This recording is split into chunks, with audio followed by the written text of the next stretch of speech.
Hola, ¿cómo estás? Espérame, creo que Brigitte, todavía no tenemos micrófono. aquí espérate y verás. Me alegra mucho que hayas podido solucionar los inconvenientes técnicos. Aquí la gente está muy contenta, generosa, esperándote. No te preocupes. Así que acomódate y, no, espléndida. Eso yo sabía que teníamos que estar espléndidas. Tienes que poner tu micrófono para que te escuchemos. Ya, Listo, perfecto.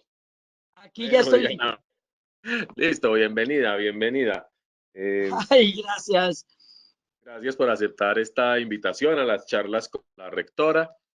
Le contaba a nuestra audiencia que hemos tenido ya varios webinars, todos asociados con una u otra faceta del aislamiento, de la pandemia, tratando de eh, encontrar claves para mantener la salud mental, la salud física, para preparar para el futuro. En fin, muchas cosas que siempre se nos ocurren cuando tenemos eh, tiempo.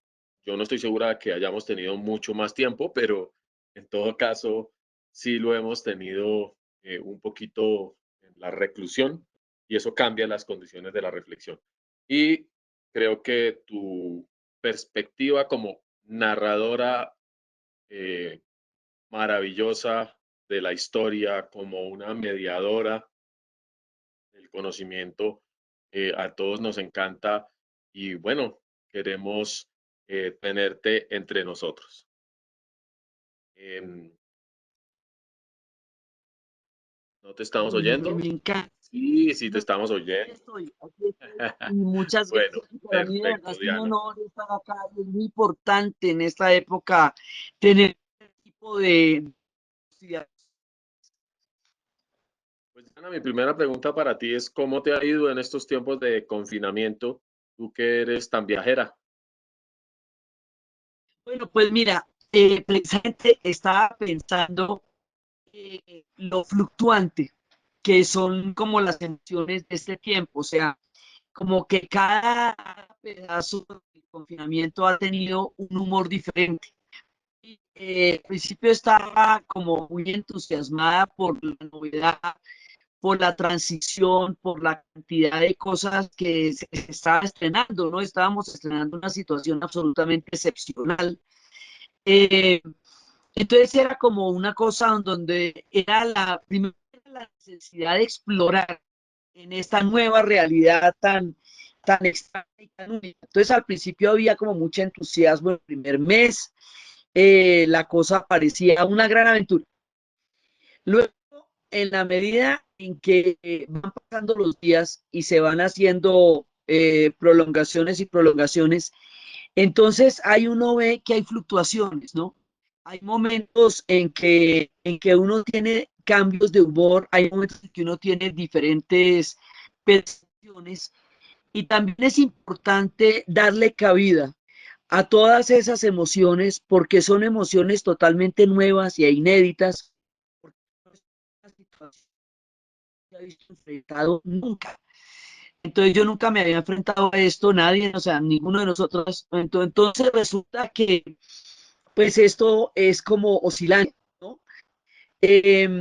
Entonces después se renuevan las fuerzas, se transforman las fuerzas y es como una, ya primero pasamos del asombro, ¿no? A la esperanza y ahorita creo que estamos en la resiliencia, ¿sí? Pues la Eh, resistencia. en la resiliencia, porque de todas maneras, pues se hace más pesado en la medida que se prolonga. Sobre todo a mí personalmente no me da tan duro el confinamiento propiamente porque esto es un caserón grandote, entonces uno se puede meter en varios lugares. El aislamiento, o sea, la falta del abrazo, la falta del contacto, porque la pantalla, eh, pero no es un sustituto. No, no, no, es un alivio, pero no es un sustituto. O sea, es una manera de seguir manteniéndonos en contacto, pero, pero de todas maneras sueño con el momento en que nos podamos abrazar. Sueño con el momento en que el contacto físico vuelva a ser nuestra manera de transmitir. Claro. Yo creo que eso es muy propio de los latinos y tal vez por eso decían que a algunas de las sociedades eh, con esa característica nos había ido un poquito menos bien que a otras. Una amiga que vive en Suecia me dice, no, aquí el distanciamiento social es más cotidiano, la gente va siempre más apartada, hay otras reglas que facilitan, digamos, que no haya el contagio, ¿no?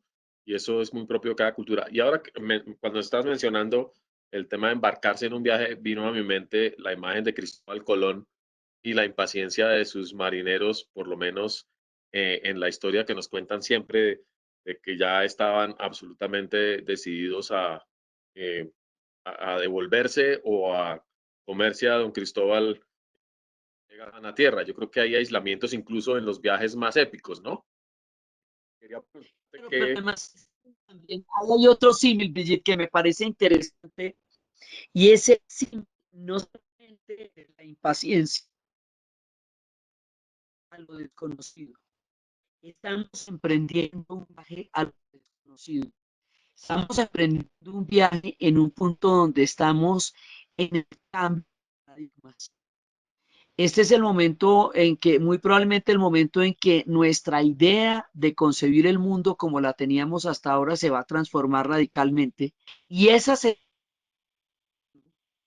cuando tú estás frente a algo que es desconocido, pero igual es en ese viaje, ese puede ser un poco puede llegar a generar mucha, como no solamente, sino, sino una expectativa desconocida, ¿no? O sea, eh, todo lo que sentimos es una cosa completamente nueva. Y sí estamos haciendo un viaje hacia lo desconocido y nos vamos a lanzar a una aventura planetaria. Nos va a llevar al mundo. O sea, lo mismo, estos son los diálogos planetarios. Cuando llegamos con la luna, que no había, en esa época, eh, no podía hacer la canción, no podía salir hasta que no regresara al Apolo 11. Estamos en un viaje planetario hacia un rumbo desconocido. Y eso es una gran oportunidad y también es una situación en la cual se suscitan sentimientos contradictorios.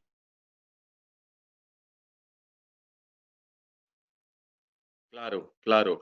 Y lo que dices resuena mucho con algo que yo no había pensado nunca, el aislamiento que se requiere para llegar lejos, que se requiere para prepararse para una nueva circunstancia, una especie de contención para eh, llegar a algo completamente distinto. Que, como dices, tiene expectativas, hay esperanzas. Muchos viajes en la historia, yo creo que son así. Yo recuerdo novelas que están construidas sobre esa noción de la expectativa y del encierro para, durante cierto movimiento en el tiempo o en el espacio, llegar a un mundo completamente distinto. ¿Tú crees que eso nos va a pasar? Y de golpe preguntaría con tu conocimiento extensísimo sobre viajes, ¿qué viajes que impliquen aislamiento y liberación te parecen llamativos o quisieras compartir con nosotros? Siempre me gusta la narración, inclusive en estos días de Macron, que más, más interesante, financiar, financiar la, la, la, los barcos. Ay, Dios mío. Adrián, financiar los barcos que financiar los aviones.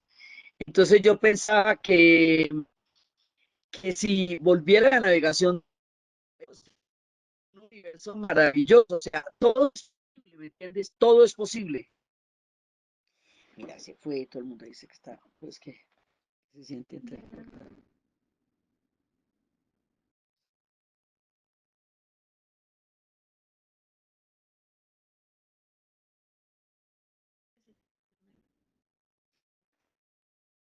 Es el internet. ¿Será que nos movemos a ver si está mejor en Tal otro lado? vez, Sí, tal es vez el Diana, internet. sí, eso puede ser el internet o si apagas la cámara y seguimos conversando sin video, que la señal aguanta un poquito más y yo mm,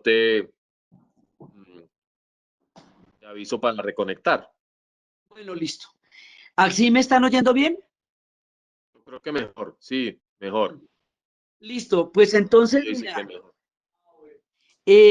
efectivamente estamos como en una contracción del tiempo cotidiano, sí, como una especie de burbuja, de bucle.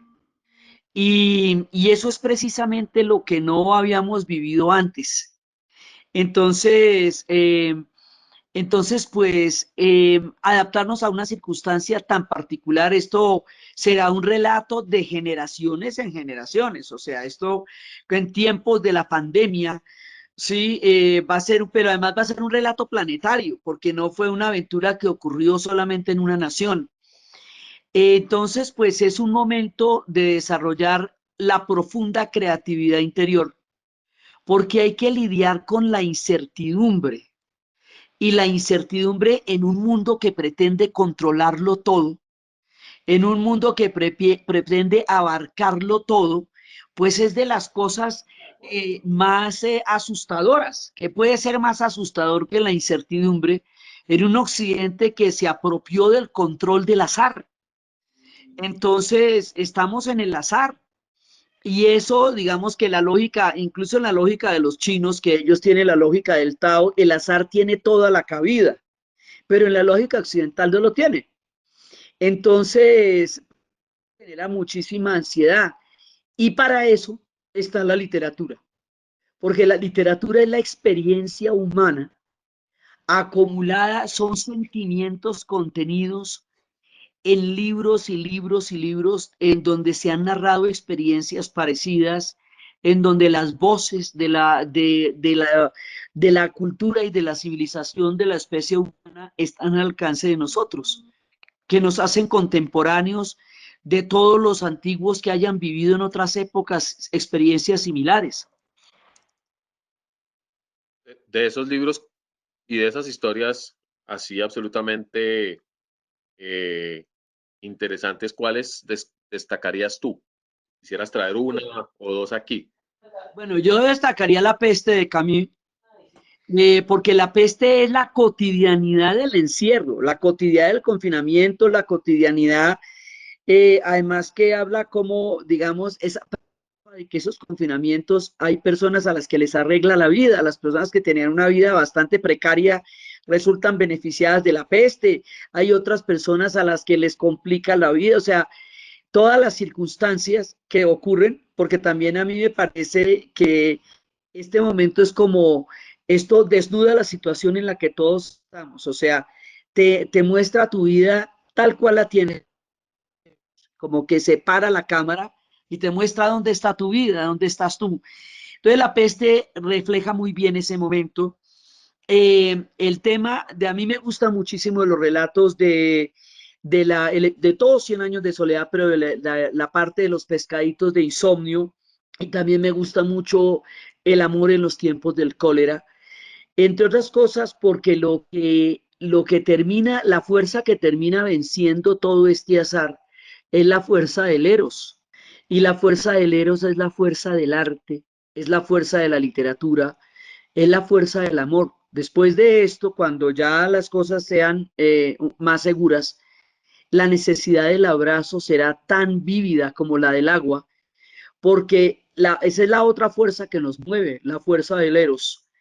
Y ahorita que estamos en la mitad de un viaje de Tánatos, el Eros empieza a luchar por salir y por expresarse. Y, y eso también es parte de lo que nos habita. Entonces es como un poco apostarle a la fuerza del Eros. Por eso me gusta tanto el amor en los tiempos del cólera. Porque es el amor lo que realmente vence todos los obstáculos de la vida tanto la juventud como la vejez, como el cólera, lo termina venciendo el amor. Pienso en el encierro de Sor Juana Inés de la Cruz, cómo Sí, realmente eh, es esa entrega completa al amor místico, el que hace que el cuerpo nunca sea una cárcel y que el mundo tampoco lo sea, que no haya cárceles de ningún tipo ni restricciones de ningún tipo. sí, y era lo que también lo que le pasaba a Mandela. O sea, Mandela hizo de sus 27 años de presidio un gran proyecto experimental. Entonces él dijo, bueno, yo me voy a imaginar una nueva Sudáfrica que no existe y me la voy a imaginar desde la dignidad, que es precisamente lo que estaba estropeado absolutamente por el régimen del apartheid. Y me la voy a imaginar desde ellos tienen un concepto que se llama el Ubuntu. El Ubuntu es que uno, la dignidad es interactiva. Mi dignidad se verifica en la medida en que yo respeto la tuya y la dignidad nos une a todos. Entonces él se puso a hacer el experimento de ensayar en una cárcel donde la degradación era el principal objetivo de la prisión. ¿Cómo hacer para que pudieran ser visto y ver a los guardianes como seres humanos?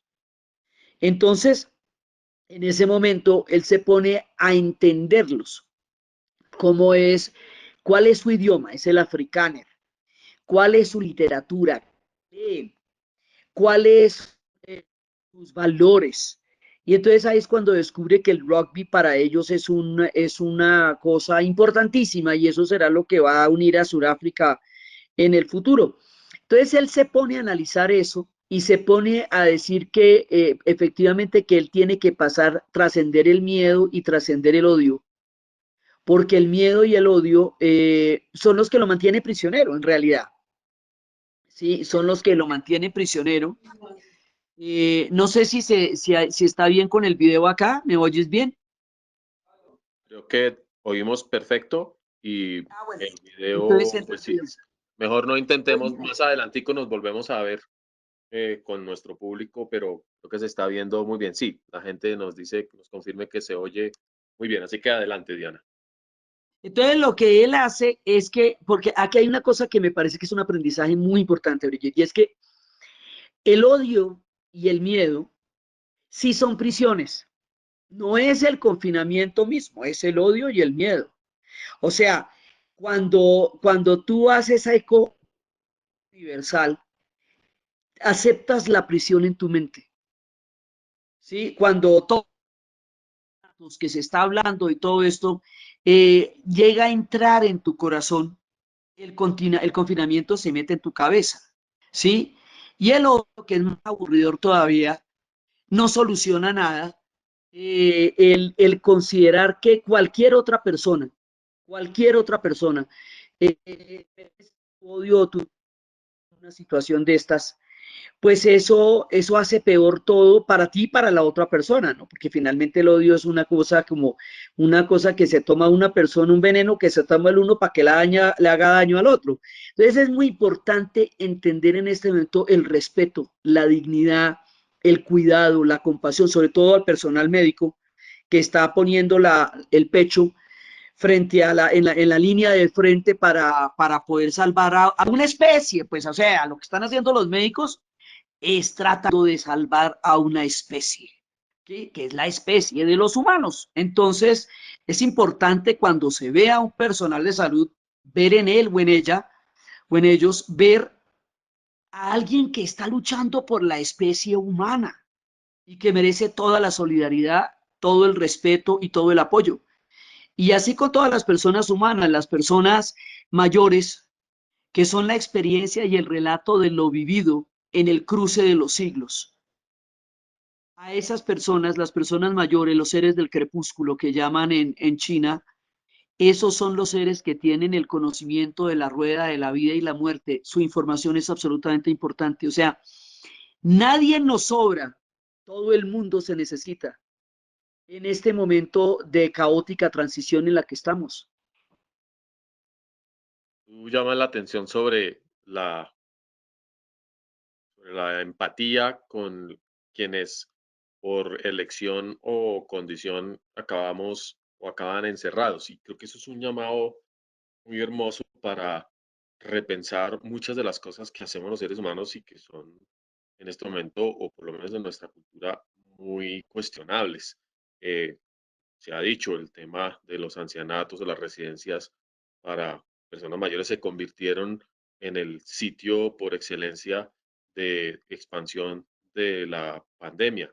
Y hoy en día las cárceles que son aquellos no lugares donde decidimos no pensar en las personas que están adentro y están llevando una doble condena, el riesgo de las enfermedades, además del hacinamiento, además de todo el estigma que implica estar en una cárcel. Las cárceles también pareciera que las hemos deshumanizado a un increíble y la actitud de las personas respecto a los que están encerrados podría cambiar un poco con lo que estamos experimentando, ¿no?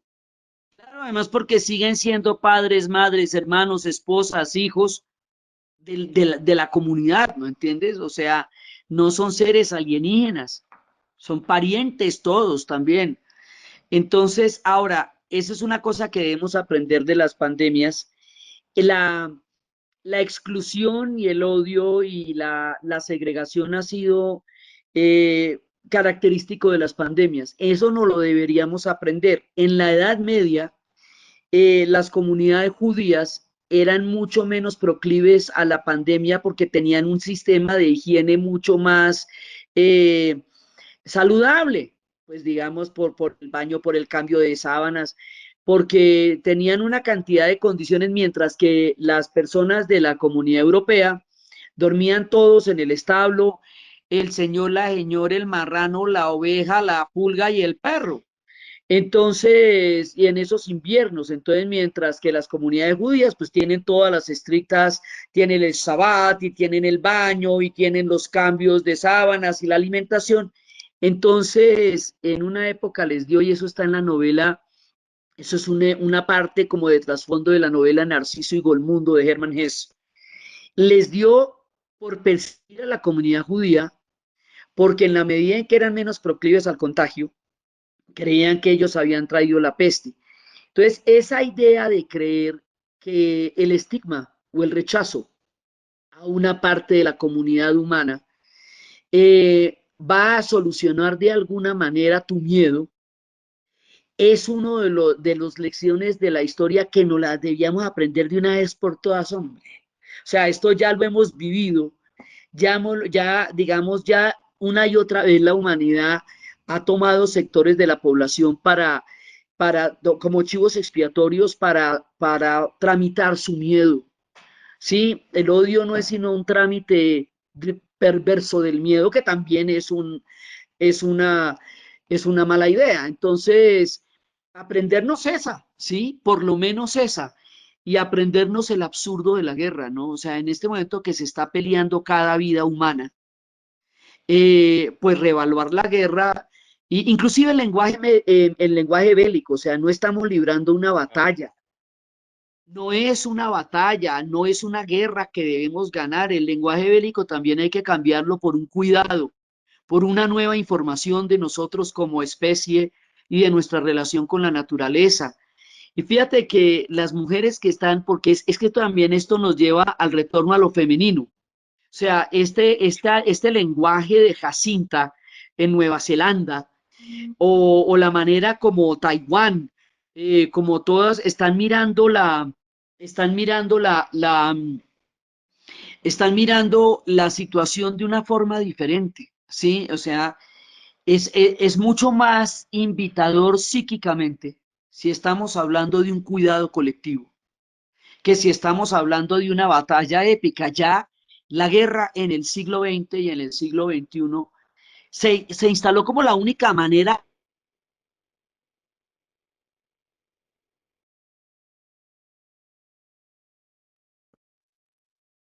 de esa película, porque esa película ya nos ha probado una y otra vez que no nos lleva a ninguna parte. Por eso te digo que estamos en un viaje hacia lo desconocido, un viaje donde eh, hay que mirar de otra manera nuestro lugar en la naturaleza, nuestra relación con la naturaleza, hay que mirar de otra manera la guerra como forma de entender la diferencia o el conflicto, mirar de otra manera el estigma como algo que creen que pueda solucionar algo. Entonces, a eso me refiero con el viaje. O sea, estamos viajando hacia lo desconocido porque estamos haciendo un viaje de transición de valores. Y Y hay eso, muchas preguntas acerca de esa noción de transición, ¿no? Sigue, qué pena te interrumpí. no, digamos, y eso creo que ahí necesitamos toda la compañía y el apoyo del arte, de la literatura, de la música, pero sobre todo de la utopía. Por ejemplo, cuando tú oyes la canción de John Lennon, Imagine, ¿qué hizo John Lennon con esa canción? Imaginarse un mundo diferente al mundo en el que él estaba. Él estaba en el mundo de la guerra del Vietnam. ¿Sí? ¿Qué hizo Martin Luther King cuando dice que él tiene un sueño en el cual un día sus hijos vivirán en un país donde la gente será juzgada no por el color de su piel, sino por el contenido de su espíritu? Entonces, él se imagina un mundo desegregado en un mundo que todavía lo estaba. Entonces, el ejercicio de imaginarnos un mundo y un país diferente al que tenemos es un ejercicio absolutamente valioso porque todo lo que se puede transformar alguna vez fue soñado. Se soñó antes de poderse transformar. Entonces, el ejercicio de ponernos no solamente a mirar la miseria que nos rodea, tampoco debemos de ignorarla, sino a tratar de buscar qué sería lo que nos gustaría. O sea, ¿te parece que la relación con la naturaleza está mal? Dime cuál. ¿Sí? ¿No te gusta la situación del país donde está? ¿Cómo te parecería chévere? O sea, cambiar la sin salida por utopía. Si todos estamos soñando juntos, algo nos podemos inventar bacano. Muy chévere. En dónde, en estos días de tanta reflexión, estoy segura que estás viajando profusamente eh, con tu mente al pasado, a otros sitios. Eh, ¿A dónde estás viajando, Diana? Pues estaba haciendo un ejercicio muy bonito en el podcast que les cuento, pianouribe.fm. Imagínate que estoy contando en el podcast los viajes. Y al contar el viaje, mira, yo me siento a contar un viaje que yo he hecho y ese viaje, no solamente porque es que los viajes tienen tres componentes, cuando uno los sueña, cuando uno los vive y cuando uno los recuerda. Entonces, imagínate que yo me pongo a contar esos viajes y me acuerdo no solamente del viaje, sino la que era yo cuando hizo ese viaje, porque uno también está en permanente transformación. Entonces, empecé con el viaje a Mali y empecé con el viaje a Mali. Yo hice un viaje a Mali profundo de 3.000 kilómetros por toda Mali, ¿sí? Y eso lo hice porque tenía grandes llanuras del Sahel para empezar a abrir la geografía de la gente en la cabeza. Sí, esa fue como el primer viaje. Luego hice el del viaje de la ruta de la seda. Pero esos son viajes muy físicos, digamos físicos y espirituales. Pero entonces ahora, bueno, el viaje a Irlanda, que es un viaje, ando leyendo un personaje, hay un personaje que se llama Hugo Pratt. Él hizo Ah, Halcón Maltés. Corto Maltés. Corto Maltés, venga, lo muestro. Entonces, le puedo mostrar a Corto Maltés de una vez. Mira, aquí está. Este es Corto Maltés. Sí, entonces, es este marinero anarquista de la Primera Guerra Mundial. Y resulta que Hugo Pratt, contando sus viajes, dice que él siempre viajó a donde su alma había ido primero, que él llegaba a un sitio que ya había habitado su alma. Y eso es lo que me pasó a mí con Irlanda. Yo llevaba 20 años tratando de llegar a Irlanda, pues soñando con Irlanda, obsesionada con la historia de Irlanda, que es tan dramática como puede ser esperanzadora. Y entonces Llegar a Irlanda era sentir una canción de YouTube que se llama A Sort of Homecoming, una especie de regreso, de retorno. O sea, que yo sentía que estaba retornando a un lugar donde nunca había ido.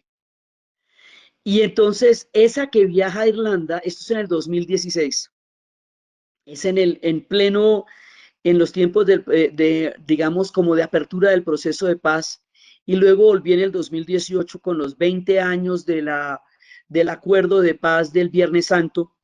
Entonces me acuerdo la Irlanda que vi y yo la que fui. Entonces, es el encuentro con quien tú eras cuando fuiste allá y es el encuentro con quien tú soñaste ser antes de llegar allá. Porque los viajes son interiores y son exteriores también. Y ahora, este fin de semana viene el viaje de Japón, que fue una invitación para conocer la historia y la religión del Japón. Y vamos a ver que los japoneses viven en un mundo de lo invisible y consideran que todo el mundo que nosotros vemos, lo fáctico, es una manifestación del mundo de lo invisible, que es donde se tejen los verdaderos hilos de la realidad. Entonces, entrar en un Japón tan misterioso es una cosa increíble. Entonces, el estar volviendo a viajar, el estar volviendo a sentir ese Japón, ese Tokio que yo hice, me parecía, la primera vez que lo hice, me pareció a Blade Runner. Era muy parecido a toda la escenografía de la película de Blade Runner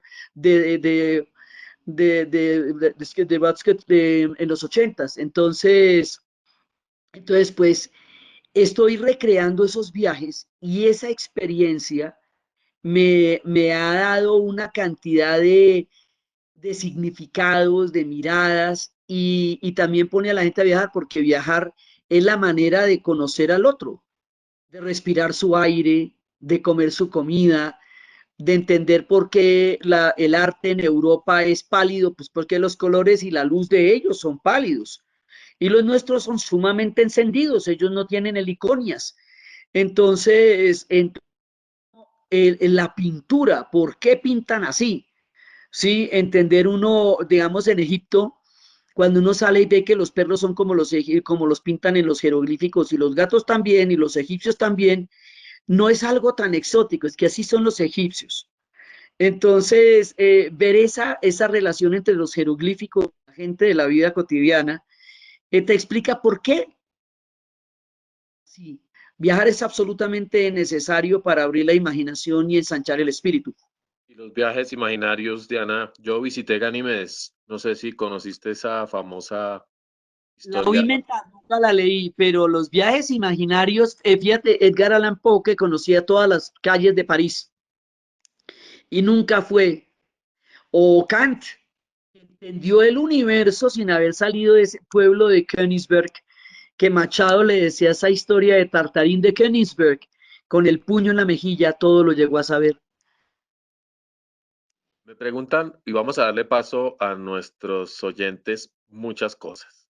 Una de ellas es, ¿cuál es su momento favorito en la historia de las civilizaciones? El momento histórico más trascendental que hemos tenido Pues yo siempre contesto el mismo porque es el mismo. Sí, a mí me gusta muchísimo la revolución cultural de los años 60. Me gusta mucho porque ahí se desarrollaron una cantidad de derechos que no se habían entendido como tal. En esa época surgen, bueno, los movimientos estudiantiles como protagonistas de la historia, en esa época surge el hipismo, del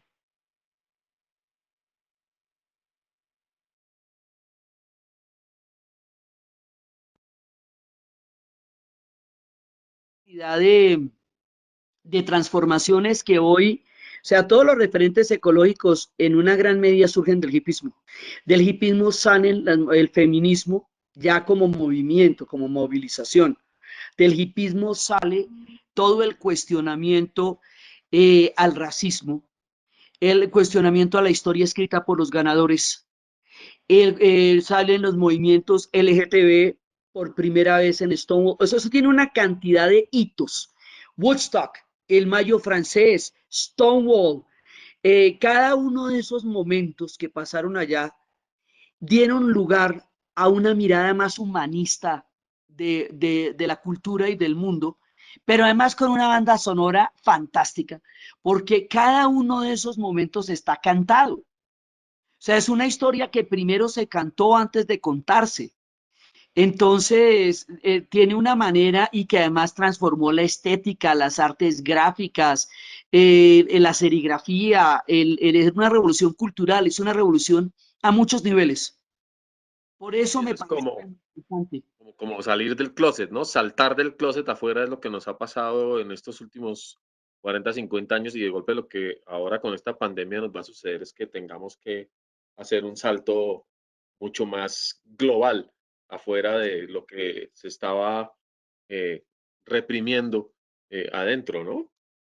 Claro, ¿no? Y además porque la necesidad de vida que se está incubando en este momento de estar todos confinados, no nos podemos imaginar a qué nos va a llevar. Pero de aquí también pueden salir movimientos muy creativos, precisamente por la defensa del alma, de poder trascender los momentos difíciles, ¿no? Pregunta alguien que pues que le cuesta mucho trabajo mediar entre los espacios de ocio y los tiempos laborales. ¿Cómo hace Diana para realmente poder viajar con la mente? ¿Cómo liberar la mente para llegar a ese punto? Y hay una pregunta que creo que podría estar asociada y es muchas familias y sobre todo mujeres que tienen niños dicen que no tienen un minuto para imaginar nada, que cuando el niño se duerme caen fundidas porque algo que sí ha golpeado profundamente este confinamiento son la distribución de las tareas en el hogar. Eso es una discusión viva.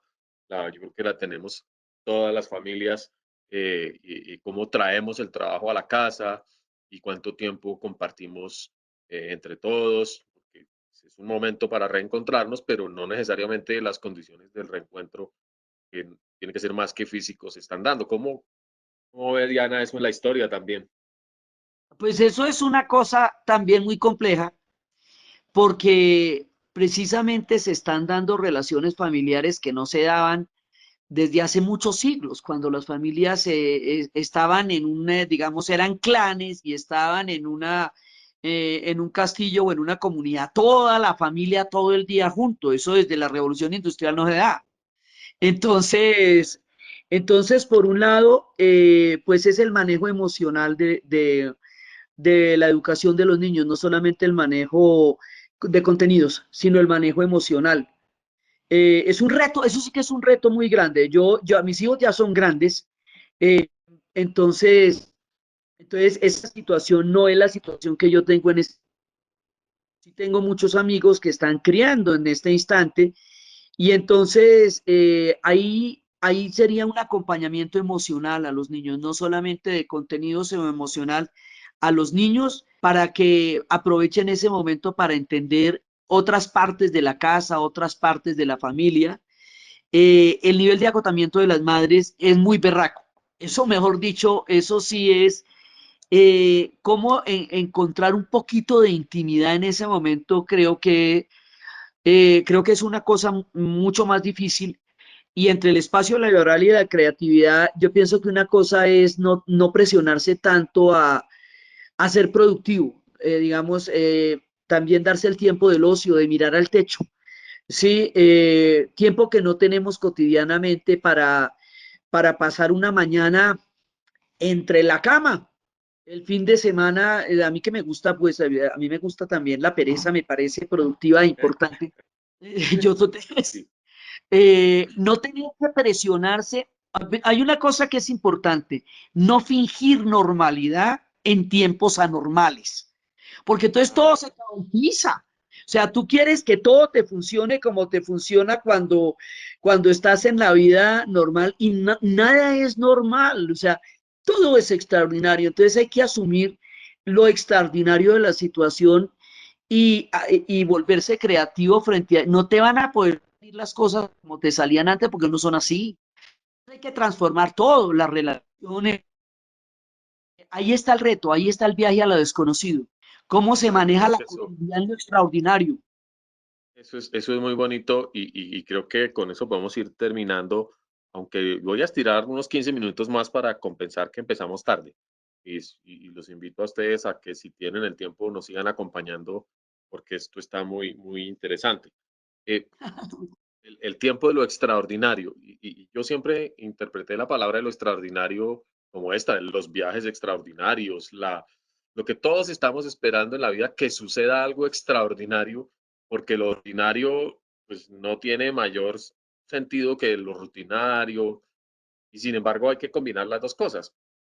¿Cuáles son los viajes extraordinarios que más recuerda Diana, de otros autores, de otros momentos, de su propia vida?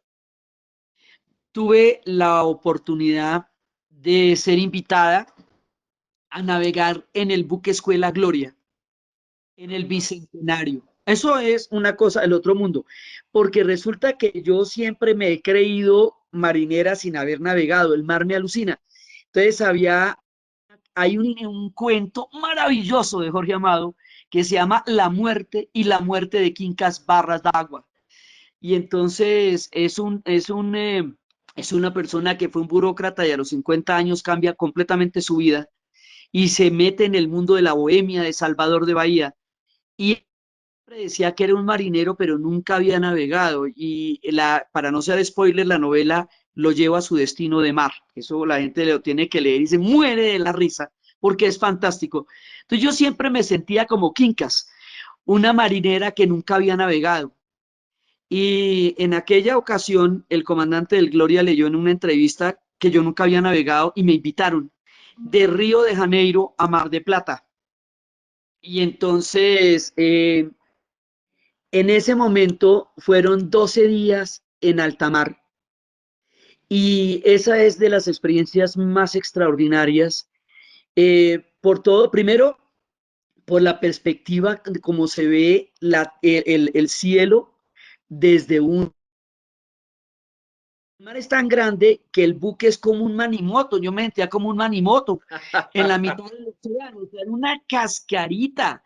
Se sentía tan frágil y tan liviano un velero en la mitad, y eso que esto eran 12 veleros, todos los veleros del continente estaban haciendo una vuelta por toda Sudamérica para conmemorar el bicentenario esto fue en el 2010, y llegábamos a puerto y conocíamos los veleros y todo eso, pero entender, digamos, el lenguaje de los marinos. Esta gente está haciendo disciplinas que llevan siglos. Entonces, entender su lenguaje, su manera de ver las estrellas, los veleros a manejar sextantes, como en los tiempos de Enrique el Navegante. Entonces, a mí eso me producía un nivel de alucinación, el movimiento del mar, el levantarse por las mañanas, la infinitud. Eso fue de las cosas más extraordinarias. Me costó mucho trabajo bajarme de allá. Tiempo después todavía seguía navegando porque mi alma quedó invadida de mar. Por eso me encantaría que volvieran los veleros. Yo creo que van a volver, eso es casi Yo también seguro. creo. Y Y sí, además, fíjate que este es el mundo que soñaba Greta. Greta Thunberg cuando decía volvamos a los veleros, dejemos limpiar el aire. Esto que ella nos pedía con esa angustia hace 6 meses, es lo que estamos haciendo ahora por una vía bizarra. Pero eso era lo que decía Greta, paremos, miremos, pensemos, naveguemos. Eso era lo que ella venía planteando desde hace como 2 años, que 1 año y medio que empezó Greta, esta chica sueca, a darnos un mensaje planetario diferente. hay muchas personas que me están preguntando que quieren que Diana les recomiende libros para esta cuarentena. Bueno, a mí me gusta, pues yo recomiendo los libros que a mí me gustan. A mí me gusta, siempre me ha gustado de William Ospina, El verano que nunca llegó. Pues esa es una historia de confinamiento donde se quedaron Lord Byron, Mary Shelley. No llega un verano a Ginebra y los personajes reales quedan confinados y en ese confinamiento se les ocurren los vampiros. De ahí surgen los monstruos en la literatura. La literatura del romanticismo es bien, bien chévere, es Hölderlin, esa, digamos, me gusta mucho.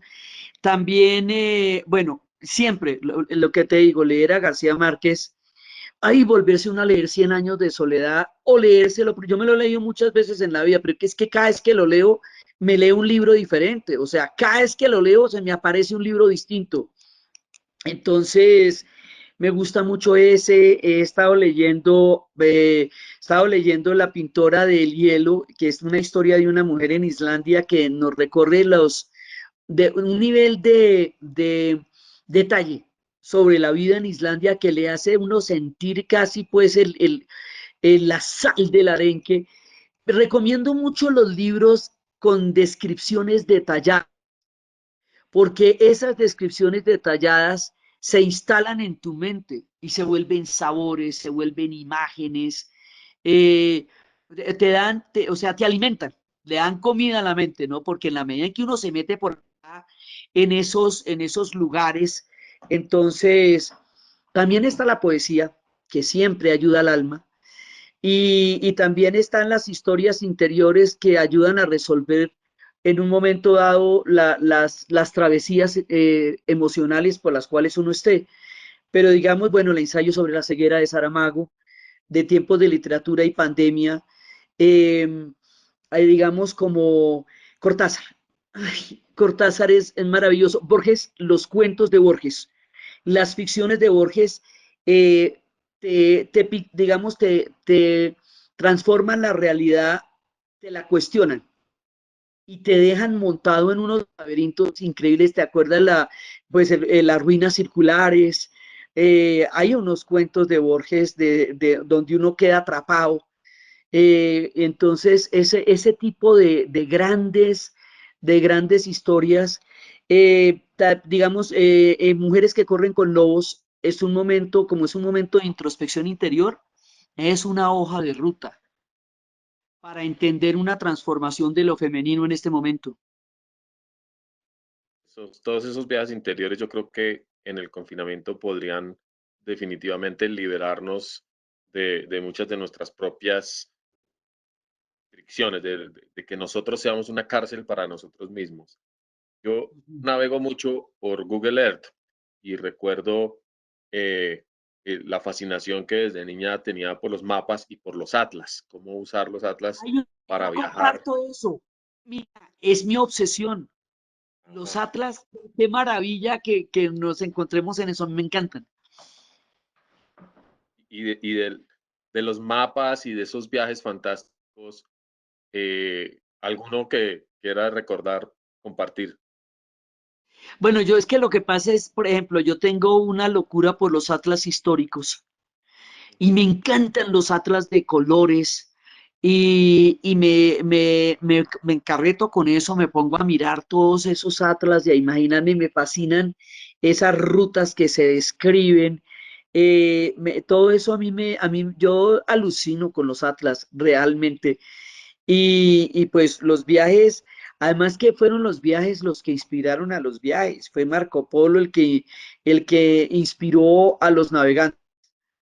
Y siempre pongo la historia de Enrique Navegante porque Enrique el Navegante nunca navegó, pero se imaginó un mundo desde la franjita de Portugal que lo llevó a que fuera posible que dieran la vuelta al mundo. Eso, digamos, o también el viaje alrededor de mí mismo, o también estas historias de los sueños de las escalinatas de Salamea Borda, que también esa descripción de Benares es increíble. Entonces, es un mundo para descubrir. Y están abiertas las librerías. Ah, Eso sí, quiere están haciendo decir que las domicilios y naves están podemos. zarpando. O sea, si están abiertas las librerías, quiere decir que las naves están zarpando. Nunca había habido tanto acceso a tanta literatura y a tantas cosas maravillosas que ojalá uno estuviera en confinamiento sin necesidad de trabajar, pero con sueldo. No van a pensar que estoy renunciando a la universidad. Una última observación, Diana, una pregunta, porque todo el mundo quiere una segunda sesión. Entonces, eh, si Diana acepta una invitación para, digamos, dentro de un mes y continuamos conversando, Vale, pues es que tendría me parece muy rico. garantizada la audiencia. Y la ciencia ficción, porque mientras estábamos esperando que se resolvieran los problemas técnicos, uno de nuestros escuchas mencionó a Dune y como también en la charla que Diana hizo en Diseñadores de Futuro la mencionó, yo soy una absoluta fanática de Dune, em, de ciencia ficción, los viajes fantásticos. ¿Cuál es la visión Primero, de Dune es, además que Dune para los lectores voraces como es una saga. son ya como Entonces, 7 con los del hijo, incluso? sí, entonces, pero además el símil Frank Herbert tomó la situación de los árabes y el petróleo como el modelo para hacer Dune, los pueblos del desierto, de las arenas, y el petróleo lo sustituye por la melange, que hacía viajes mentales, pero era la sustancia que hacía mover el universo. Sobre el poder, hay personajes que son las Bene Gesserit, que son las mujeres que pueden decidir el sexo de sus hijos, y a través de eso generan una línea matrilineal de poder absolutamente impresionante. Está o sea, todos los factores que generan el poder, la casa de los Atreides, de Dune. Hay un personaje que me imagino que tú que debes conocer, que es Stanislav Lem. Pero por Mm, supuesto, memorias encontradas a bordo de una bañera. sino, y Stanislav Lem ese, ahí hay hace uno que van a volver a hacer la historia humana para que no tenga tantas embarradas y resulta que hacen una oficina en donde van a hacer un nuevo diseño, ¿no? Pero entonces empiezan a darse rencillas entre unos y otros y por vengarse vuelven y crean la historia humana con todos los errores. Entonces, es muy, Isla Lem es muy, muy chévere. Eh, bueno, Asimov, o sea, es el momento de leer Asimov. Recordar a Y, Asimov, por supuesto. claro, y la ciencia ficción, pandemia, todos estos escenarios que estamos viviendo han sido contemplados por la ciencia ficción. La ciencia ficción como extrapola realidades para generar posibilidades, ya nos ha puesto en estas situaciones otras veces. También es el tiempo de leer con todo amor a Ray Bradbury, porque mezcla la ficción con la ternura y no deja de haber un ámbito de nostalgia y de cariño en la obra de Bradbury. Es también el tiempo de leer a Orwell, pero ya no en ciencia ficción, sino en realidad cotidiana. Sí, porque, porque el mundo orwelliano, pues lo estamos viviendo.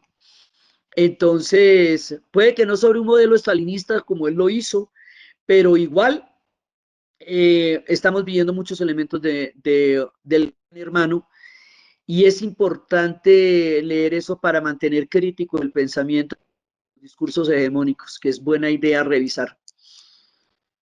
Diana, no hay ninguna razón para que el confinamiento nos torture. Creo que esa es una de las eventuales conclusiones de esta conversación. Que nuestra mente, nuestro espíritu siempre tiene alas y siempre tiene a dónde llevarnos.